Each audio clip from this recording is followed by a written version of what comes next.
Hello, everyone. Very exciting news today. Our channel, Ancient Whispers ASMR, recently breached the 10,000 subscriber threshold, which is amazing. It blows my mind that we have such a wonderful, supportive community here of people just like you, all of you wonderful individuals. It really is incredible to me. I would never have thought that we would have grown to this size.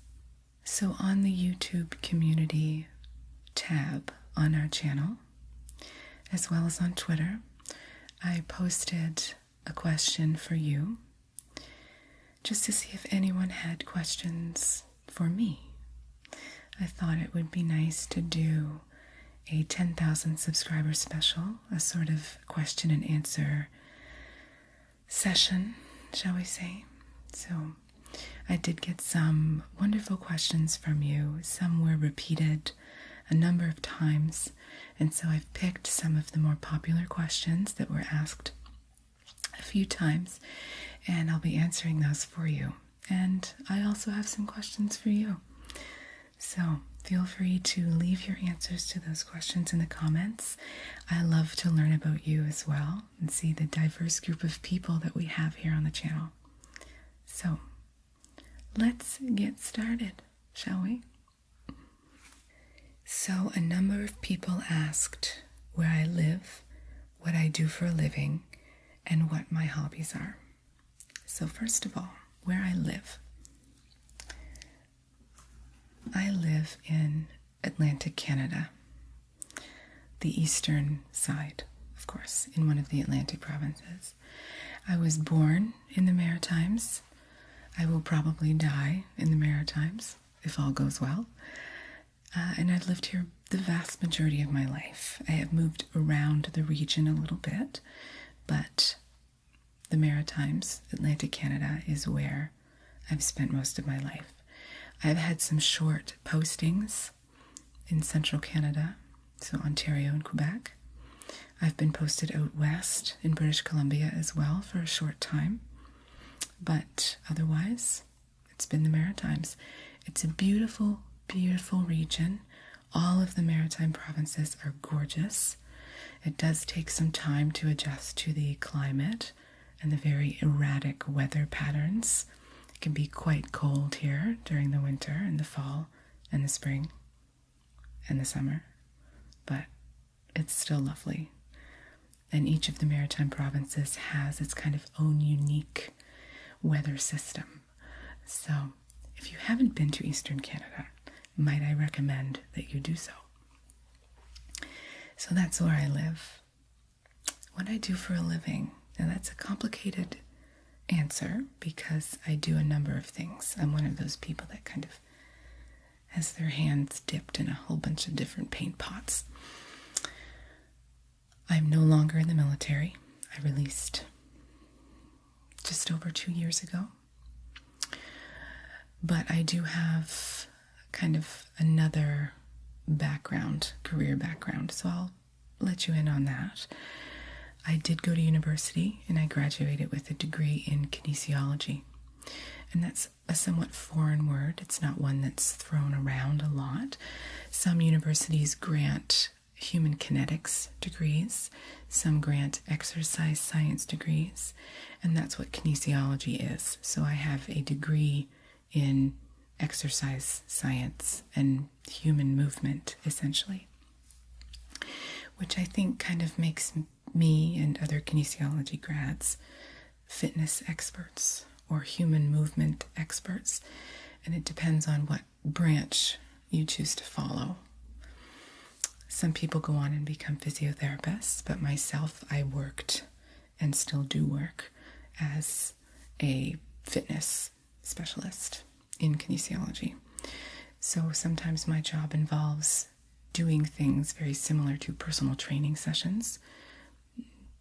It's kind of one hat that we wear sometimes. Now, personal trainers typically work with what they call generally healthy populations, people who don't have health conditions that might mean they can't take on a regular workout routine. A kinesiologist works with special populations, and that can be people with cardiac issues, joint issues, injuries, post-rehabilitation. It can mean obesity, it can mean disabilities, and so we work with a special population. Kinesiologists also do some rehabilitation type things, return to work programming.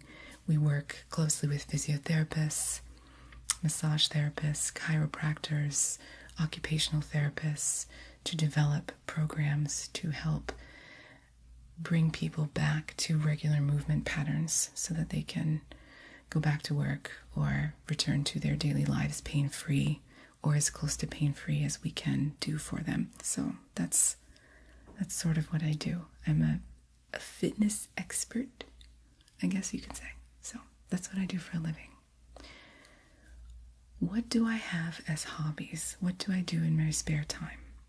Well, a lot of my spare time is spent filming and editing ASMR videos for you. But outside of that, I have quite a diverse set of pastimes. I think I play the violin or the fiddle. I don't play as often as I might like, but unfortunately that's kind of how life works when you're an adult, I suppose. I also love being outdoors. We have a cabin that sometimes we go to.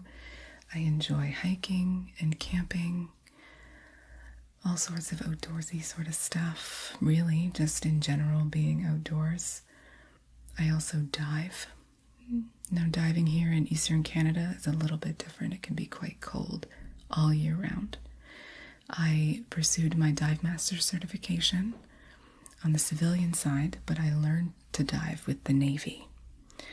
So, kind of a broad diving background as well. But I would like to travel and dive someday. As of yet, I haven't really done any of that. Most of my diving has been here in Eastern Canada, so it's been very cold. But someday I'd like to dive in the Caribbean or off the coast of Thailand or something. So I also love to read. I read anything and everything. Sometimes it's textbooks on a subject that I find very interesting. Sometimes it's biographies, short stories, and poetry. If I'm at the airport boarding a flight and I need a book, I've even been known to grab a Harlequin romance. So literally everything. I read everything. I do play a few video games. It doesn't occupy a lot of my time, but I would still certainly call it a hobby. I'll get into that later. Some people have asked me about video games and things like that, so I'll answer those in a bit.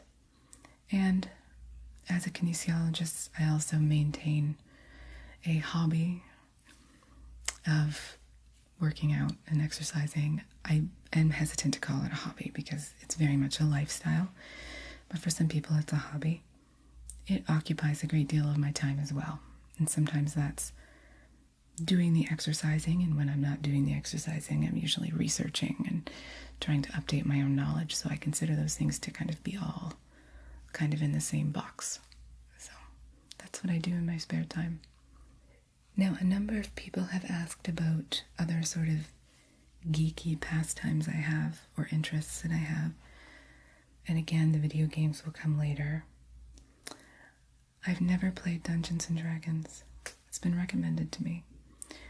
I think I've mentioned in a Magic the Gathering video that I always kind of stayed away from that crowd when I was younger, but I really enjoy strategy type things, so I think maybe I would like Dungeons and Dragons. I don't know. I have no idea. I really don't know much about it. But I am a Star Trek fan. I will let you in on that secret. And I have really kept it a secret. I have been a Star Trek fan for as long as I can remember. I remember sitting on the couch with my family when I was 6, 7 years old, single digits, watching The Next Generation, which is my favorite series, closely followed by Star Trek Voyager. Captain Janeway was a major role model of mine. I've read Star Trek books, and I just, in general, love the nostalgia as well of going back and rewatching Star Trek episodes. And another little secret, again, when I was very, very young, I think my first ever crush was Commander Riker. With the beard. With the beard. That's important. So, yeah. First celebrity crush, Commander Riker. Let it be known. What would be the perfect relaxing day for you? That's a really good question. And I think it kind of depends on the season. If it's winter, I love just sitting around a wood stove or a fireplace or even an outdoor bonfire, as long as you sit close enough, and just talking to people. I find that just absolutely wonderful. Hearing other people's stories and learning about them and their interests, and just everyone relaxing all together. Maybe some hot chocolate or some coffee or some whiskey. I find that always warms things up a little bit. So that's probably my ideal relaxing winter day. And for the summer, it's kind of the opposite. I like laying out in the sun, reading a nice book, probably with, a few close friends around, and just hanging out and not worrying about anything. There is one spot that we like to go to. It's a little bit of a swimming hole. It's an old gypsum hole, so the water is very clear, and it's just nice to go hang out there. So I just like being outside, I guess. So that would be my relaxing day.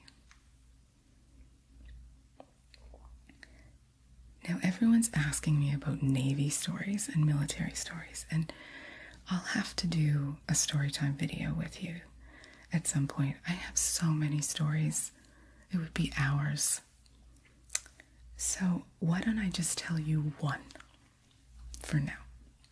I worked in the engineering department in the Navy, so I was in a seagoing trade, and we had a very diverse job, and I think they've actually kind of switched things around a little bit over the last few years since I released from the Navy. So the trades have kind of meshed together and whatnot, but at the time we worked with a broad variety of systems, and that was everywhere from propulsion and operating the engines and maintaining them, and hydraulics, and also kind of nasty things like black water and sewage and all of that. And I loved what I did. I really did. I think maybe it relates back to the kinesiology, where I've always found the human body and how all of the systems work together. I've always found that very interesting. And so being in the engineering department as an engineering systems specialist, you kind of get to know the inner workings of what makes a warship float and move. And I found that very interesting, to see how all of the systems work very intimately together. So I'll tell you a little story. This is one of the ones that I kind of look back on and smirk a little bit, because I did get reprimanded for it by the senior non-commissioned member of the ship, the coxswain, we call them. He pulled me aside the day after this happened and scolded me a little bit, but it was okay. So we had come into port in a Caribbean island. It was for an exercise we were doing where we share knowledge with other navies from other countries and do little exercises and practice things and whatnot, all above my pay grade. And I was on duty for the night.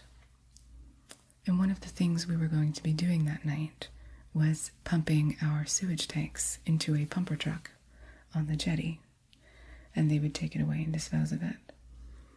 And then we would have empty tanks, so that when we sailed away, we didn't sail away with full tanks.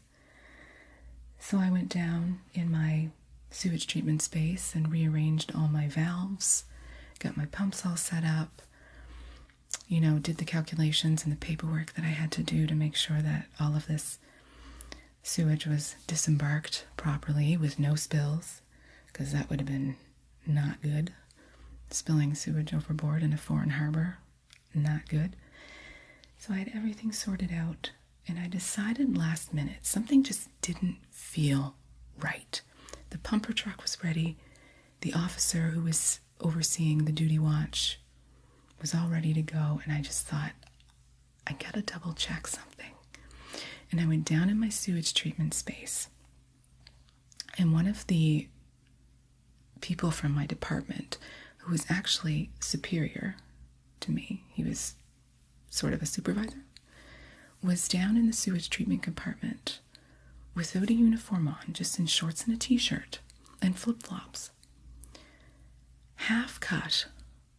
He'd been drinking way too much already, and he was down there messing around with the valves that I had just set up. And I'm not sure how I knew that, but I just felt something wasn't right. And I screamed at him.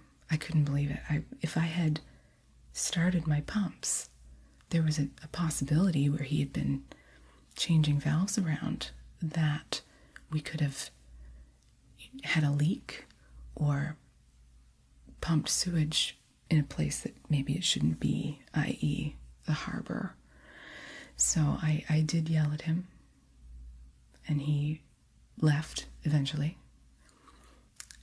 and everything was fine. It went off without a hitch after I went back through my valves, and I told the officer that was on duty that we had to wait a few minutes just to make sure that I could double check everything. And it did go off without a hitch. Not a drop was spilled into the harbor. But the next day, the coxswain did take me aside and said, you can't do that. You can't yell at your superiors.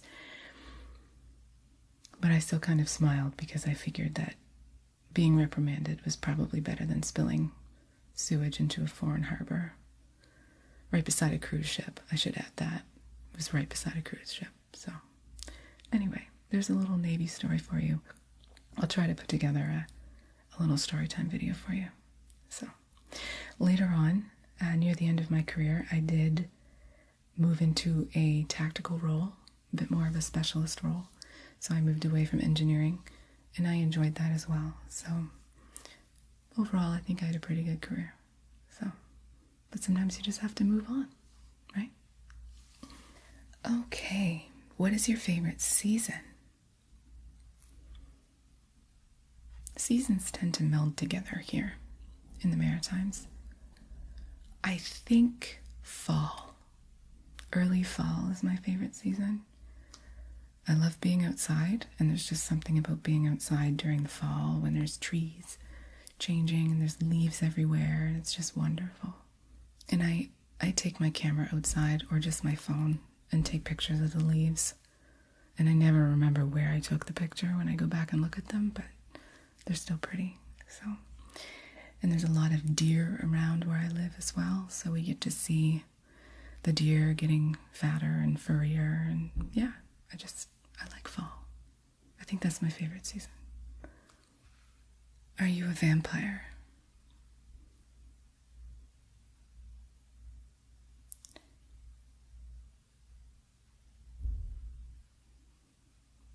No.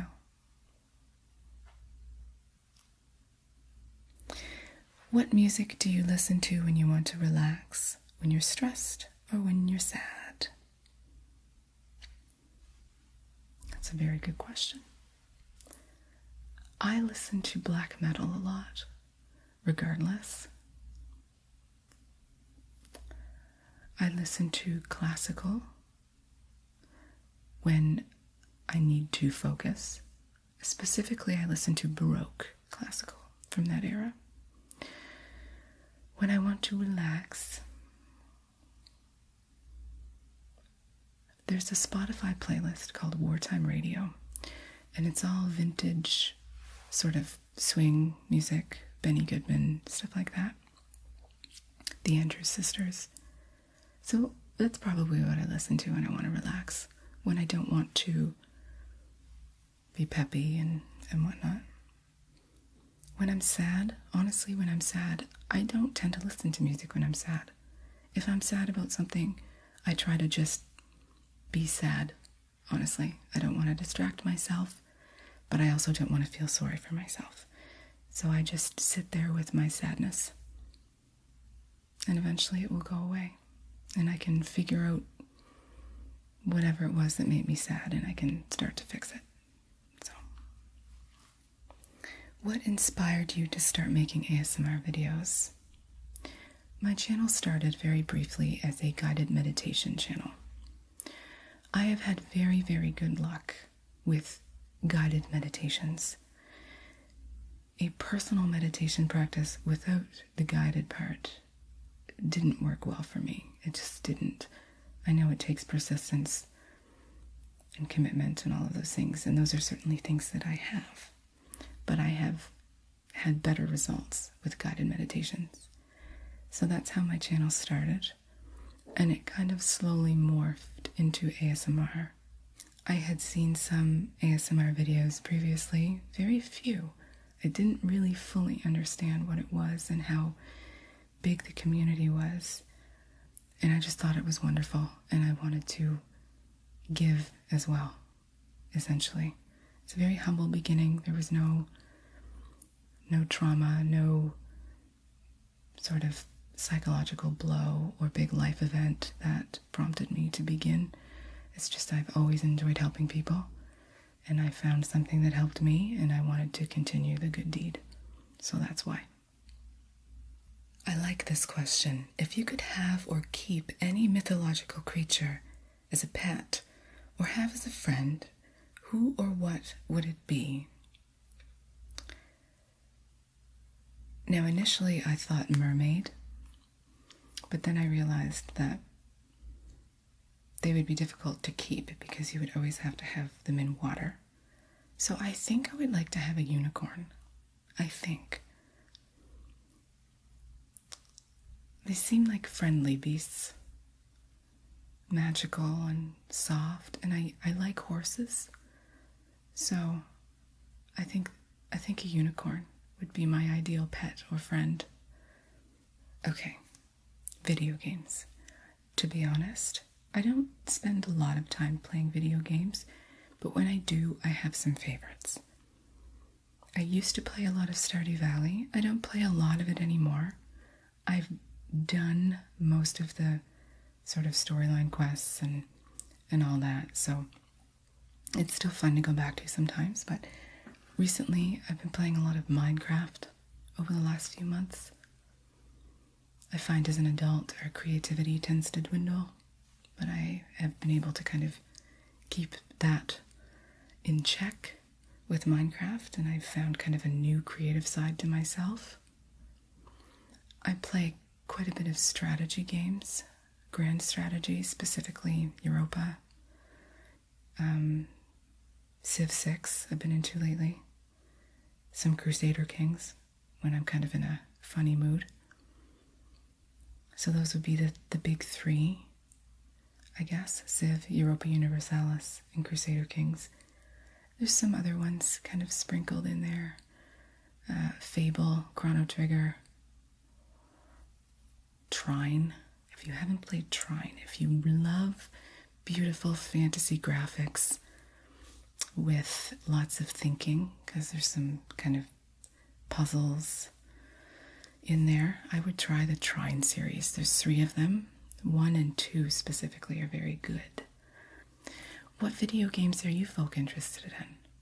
I'm not one personally for first-person shooter games, but I know lots of people are, and I'd love to have some suggestions. Maybe I'll give it a try. So let me know what you guys are interested in as well. Maybe there's some crossover. Maybe I'd like them too. Now, some of you have requested videos as well on this thread. I have written them down, okay?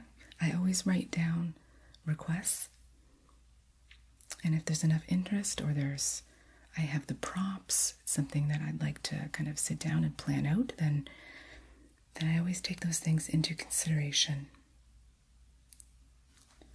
Now let's check out what you had to ask on Twitter.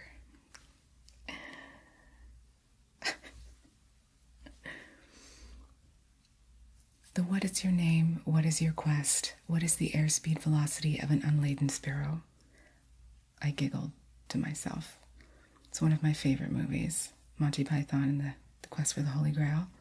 One of my favorite movies. So thank you for that. Who are your favorite YouTubers? My favorite ASMR YouTubers, it kind of changes around a little bit depending, and I think that's relatively normal. You know, the big channels like Jibby and Gentle Whispering, obviously. I think we're all into them. They're fantastic. Classics. I tend to gravitate towards some sort of classic channels. I love Library of Whispers ASMR. The French Whisperer ASMR, he has a lovely, lovely voice. Who else do I listen to? Ephemeral Rift, of course. And I love ALB in Whisperland as well. And I found her through her other channel, which I think is ALB in Wonderland. Possibly.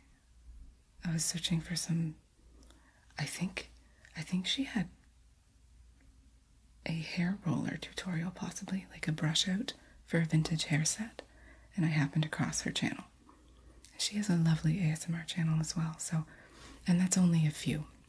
In terms of non-ASMR channels, I watch a lot of fitness channels, a lot of sort of research-based channels. I like to keep up with trends, even though I don't follow them, but I like to know what they are, so we can fight them as fitness professionals.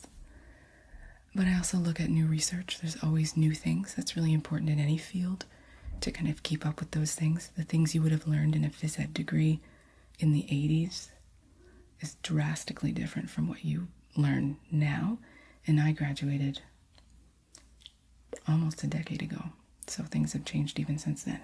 So I always like to stay up on those sorts of things. I often watch videos from Half is Interesting. That's the channel name, Half is Interesting. And Wendover Productions as well. I watch Ask a Mortician. There's a whole bunch of channels I watch. Depends on the day. What's your favorite smell?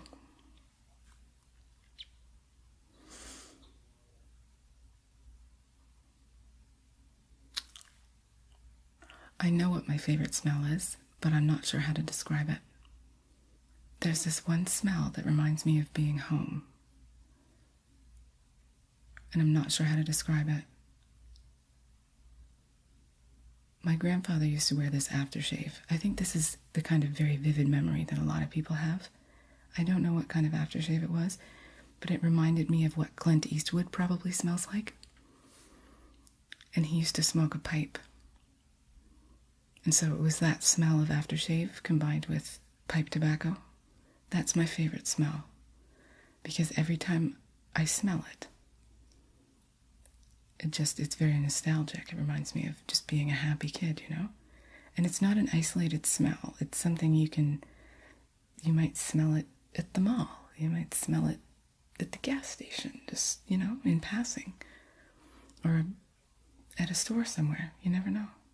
But that would probably be my favorite smell.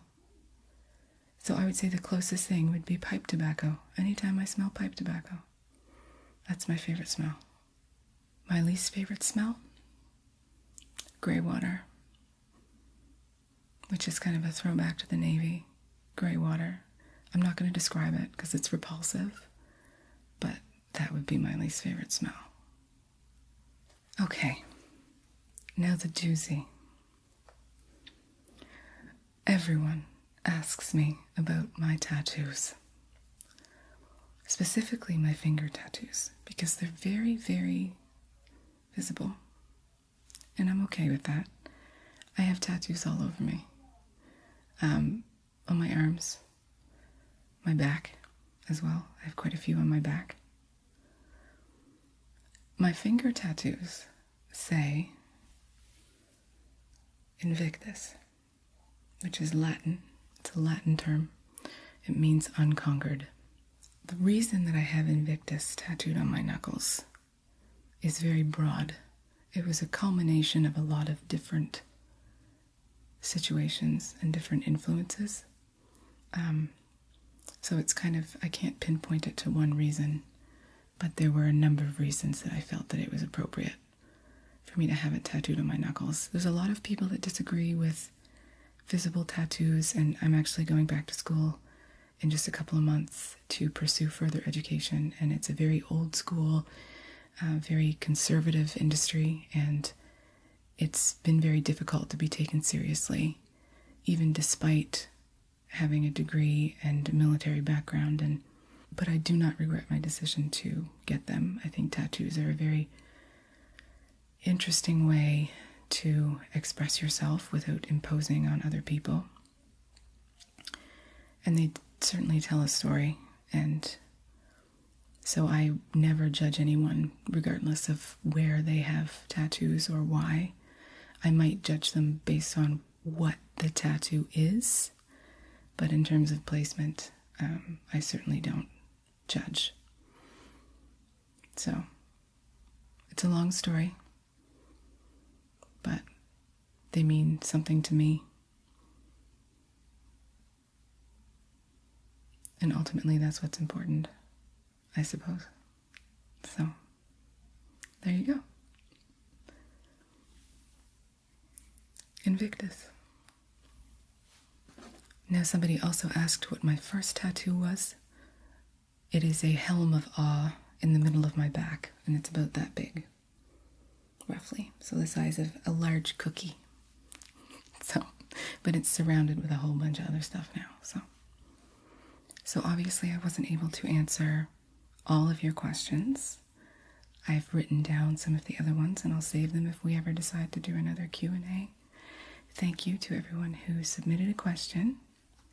Very interesting variety of questions. I love it. Now I have a few questions for you. I want to know what your favorite color is because I need a new background. I've been using the same 4 backgrounds for quite some time now, and I would like to get a new color. So please let me know what your favorite color is. I would also like to know where your favorite place for a vacation would be.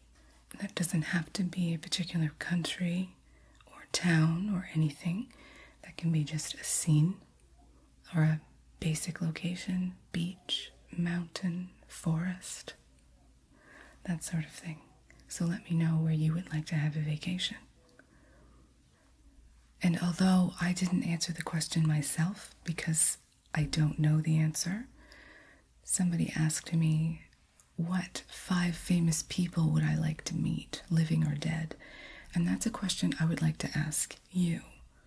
I would like to know who you would like to meet. What famous person would you like to sit down and have a conversation with, living or dead? Let me know. I would like to thank each and every one of you for hanging out here with me on the channel, hanging out with me and all the other subscribers as well. It's just fantastic how big this community has grown. So, as always, if you're headed back out into a busy day, then I hope it's stress-free. And if you're headed off to bed, then I wish you the most wonderful dreams in the world. We will see each other again soon, okay? Sweet dreams.